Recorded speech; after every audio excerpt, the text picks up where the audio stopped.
नमस्कार विद्यार्थी मित्रांनो, मी डॉक्टर किशोर बागडे आणि आपण बघत आहात YouTube channel medical admission guidance. ReNEET होणार का नाही ह्याच्याबद्दल आता खूपच महत्त्वाचा विषय आहे सध्या आणि उद्या 11 जुलै 2024 सर्वांच्या दृष्टीने खूप महत्त्वाची तारीख आहे। आपल्याला माहितीच आहे की 5 जुलैला काय झाले आणि त्याची सुनावणी 11 जुलैला परत होणार आहे। तर आज संध्याकाळपर्यंत माननीय सर्वोच्च न्यायालयाने सेंट्रल ब्युरो ऑफ इन्व्हेस्टिगेशन आणि एनटीएला काही निर्देश दिले होते की आज 10 जुलैच्या संध्याकाळी 5 वाजेपर्यंत ते डॉक्युमेंट सबमिट करा।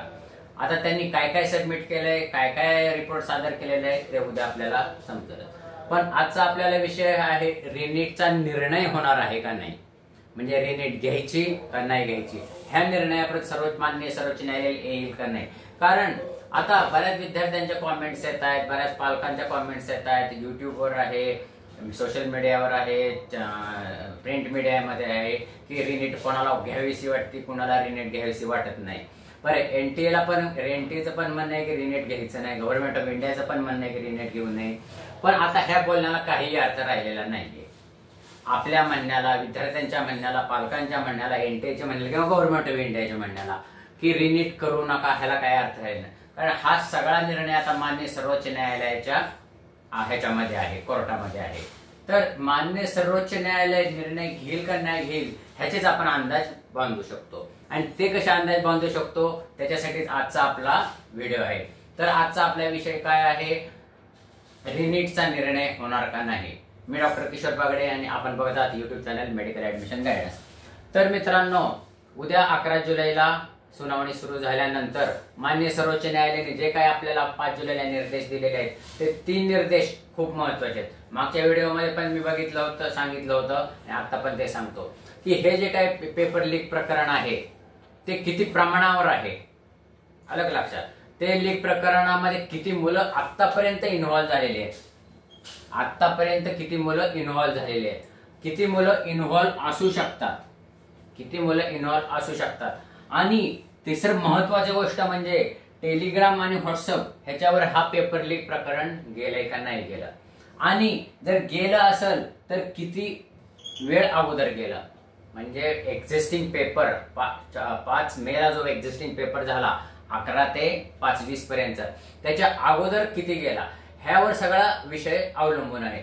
आणि हे जे काही 4-5 प्रश्न आहेत माननीय सर्वोच्च न्यायालयाने 8 जुलैला जे काही निर्देश दिले त्यात 2 दिवस दिले, हे 2 दिवसामध्ये ह्या सगळ्या प्रश्नांची उकल होईल असं वाटत नाही।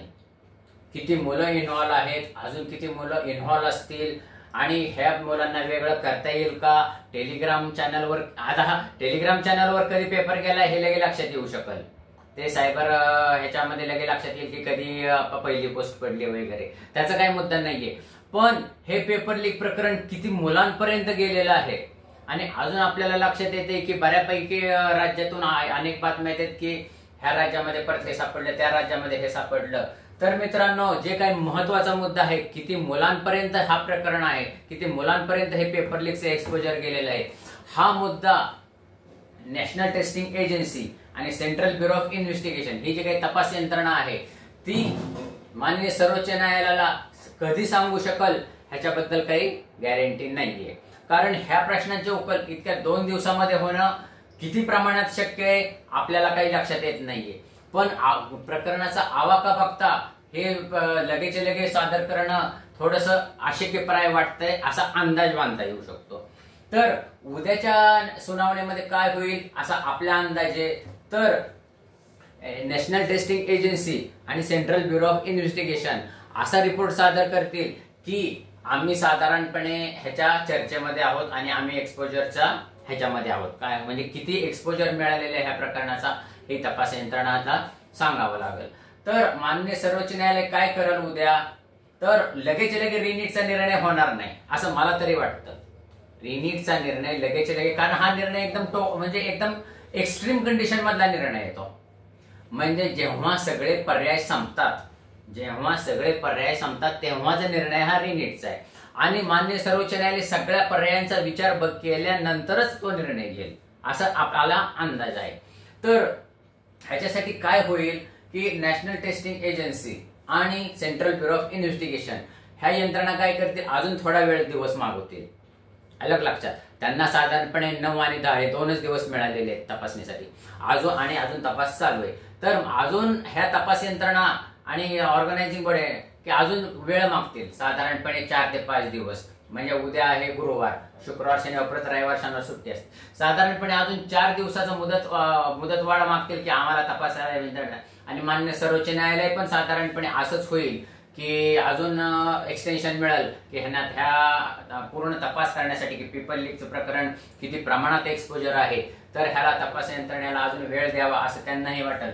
आणि उद्या जी 11 जुलै रोजी सुनावणी होणार आहे, ह्याला एक्सटेन्शन मिळून साधारणपणे 4 ते 5 दिवसाचं एक्सटेन्शन मिळून 15 किंवा 16 जुलै पर्यंत परत एक्सटेन्शन होऊ शकतं. म्हणजे उद्या जी सुनावणी होणार आहे ती प्राथमिकरित्या होईल फक्त की असं आहे आणि पुढची तारीख 15 ते 16 तारखेला पडेल असा अंदाज बांधता येतो की ज्या काही तपास यंत्रणा विचार आणि यंत्रणा प्रणाली असतात त्याच्यावरून.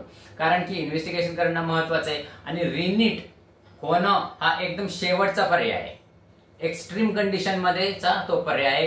हे सर्वोच्च न्यायालयाने पण पाठीमागे म्हणजे म्हटलेलं आहे की साधारणपणे रिनेट घेणं खूप फिजिबल नाही, 23-24 लोकांची फिजिबल नाही म्हणजे, आणि एक्स्ट्रीम कंडिशन मध्ये आम्हाला तो निर्णय घ्यावा लागेल. तर मान्य सर्वोच्च न्यायालय हे रिनीटचा निर्णय हे सगळ्यात शेवटच्या कंडिशन्स मध्ये घेऊ शकेल. सगळे पर्याय जेव्हा संपतील तेव्हा तो निर्णय घेऊ शकेल असं आपला अंदाज आहे. तर विद्यार्थी पालकांनी सध्या टेन्शन घेण्याची काही गरज नाही, पॅनिक होण्याची काही गरज नाही. माननीय सर्वोच्च न्यायालय पूर्ण सगळ्या पर्यायांचा विचार करेल आणि उद्या तर आमचा तर असा अंदाज आहे की उद्या काही रिनीटचा निर्णय घ्या म्हणून असा होणार नाही. साधारण तपास यंत्रणांना वेळ दिला जाईल आणि पुढचा निर्णय होईल.